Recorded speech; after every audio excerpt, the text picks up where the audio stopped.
তোমার গায়ের পোশাকটা কেন আল্লাহর নবীর পোশাকের মতো হয় না? তুমি কার জন্য পাগল হইছো? তুমি কেন মেসি আর নেইমারের পাগল? তুমি কেন সাকিব খান আর শাহরুখ খানের পাগল হইছো?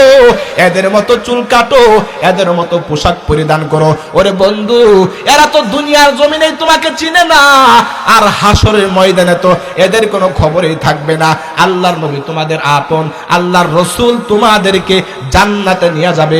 এই জন্য বন্ধু যদি বানাইতে হয়, কারো প্রেমে যদি পড়তে হয়, কাউকে মডেল এবং আদর্শ যদি বানাইতে হয়, মদিনাওয়ালা নবীর প্রেমে পড়ে যাও, মদিনাওয়ালা নবীর সুন্নতের রঙে রঙিন হয়ে যাও।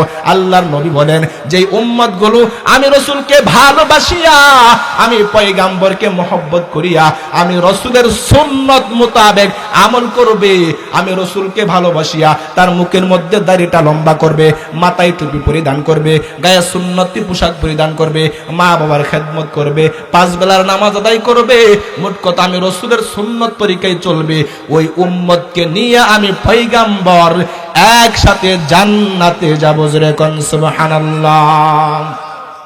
জিন্দেগি মে বন্দগি তু করনা হে,